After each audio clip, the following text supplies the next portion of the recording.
Hi guys, in this episode of Shri series, we are going to be solving equations involving algebraic fractions, all right?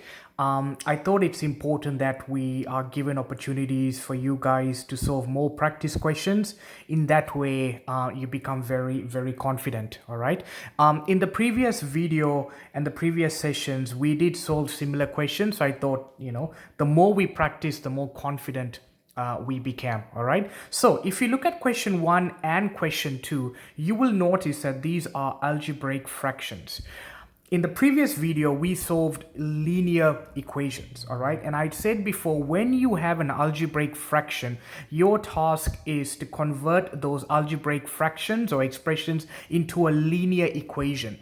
And once you make them into a linear equation, it becomes easy because all you need to do is group like terms, rearrange, and find the value of x. All right. I did also state that when you are solving equations involving algebraic fractions, you need to understand the concept of cross multiplication. All right.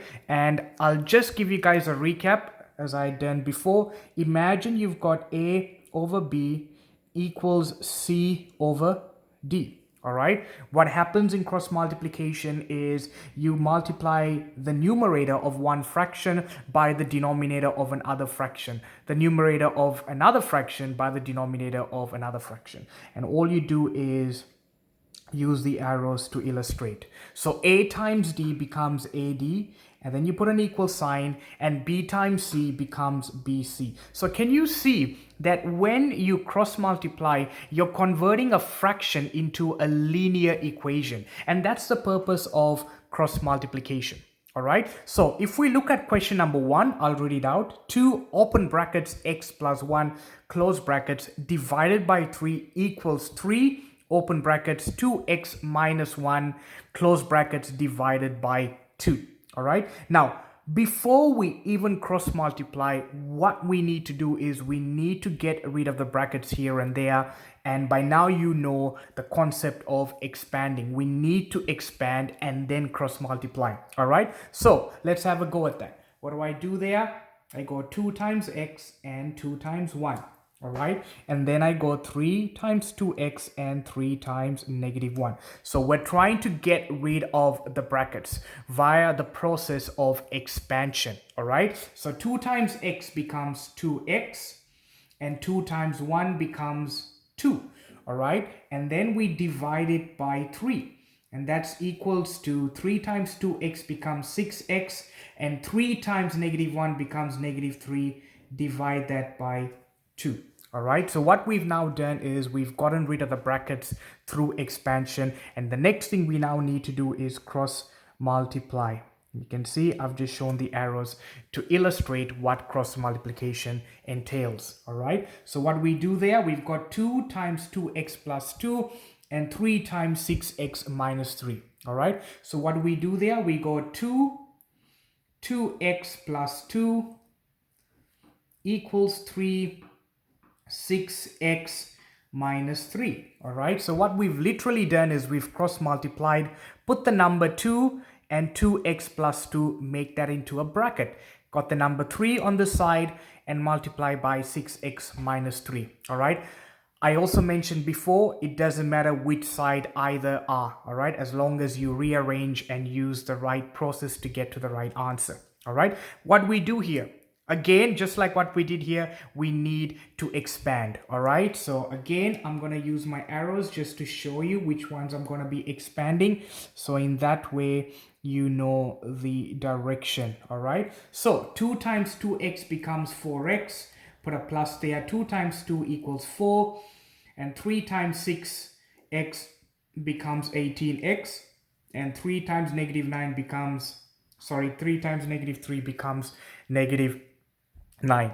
All right, so what we've now done is we've expanded 4x plus 4 equals 18x minus 9.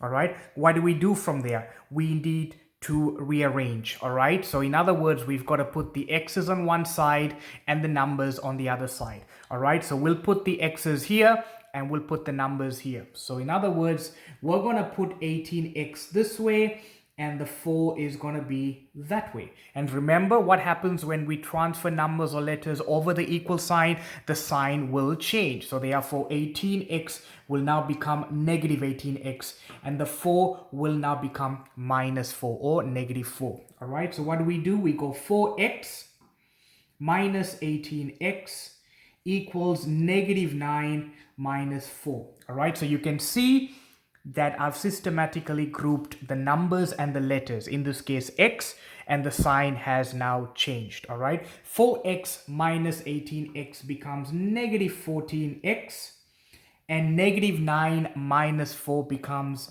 negative 13. What do we do to get the value of x? Divide by negative 14, because we want to find the value of x. All right, and that cancels out, so x is equal to 13 over 14. Why is it 13 over 14? Because two negatives, when you divide them, become positive. And I said before in the previous working out of the videos that the value of x can sometimes be a positive number, can be a negative number, or in this case can be a fraction. All right, so what we've done is we have rearranged and then gotten the numbers and divide them here. All right, so what we do, we expand, cross multiply, expand, group the numbers and letters, rearrange, and you solve it through. All right, so that really is the formula or the working out step-by-step process to get to that number. We're going to do exactly the same with question number 2. If you look at question number 2, that's 3 open bracket 6 minus x divided by 2 equals to negative 2 open brackets x plus 1 divided by 5. It's exactly the same format. So what do we need to do? We need to expand to get rid of the brackets. All right, so 3 times 6 is 18 minus 3x divided by 2 equals negative 2x minus 2 divided by 5. All right, and then what do we do there? We cross multiply. All right, so that becomes 5.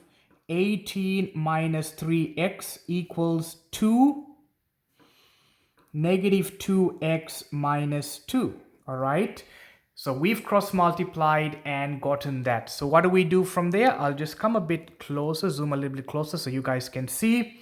We now need to expand to get rid of the brackets. Always remember, the primary purpose of expanding is to get rid of the brackets.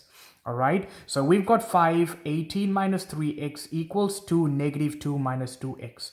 5 times 18 is 90, and 5 times negative 3x is negative 15x. And 2 times negative 2x is negative 4x. And 2 times negative 2 is negative 4. All right, and what do we do there? We get the numbers and the letters together. All right, so we could put the letters here and put the numbers there. So I'm going to put negative 4 this way, and I'm going to put 90 that way. What I'll do is I'll put a cross here, and I'll put it here just to show what we're going to be doing, because this space has been used up in here. All right, so what I'll do is I'll rewrite this again. So that's going to be 90 minus 15x equals to negative 4x negative 4. All right, so we're going to get negative 15x plus 4x equals to negative 4 minus 90. All right, so negative 15 plus 4x is equal to negative 4 minus 90. All right, so negative 15x plus 4x is going to give you negative 11x, and negative 4 minus 90 is going to be negative 94.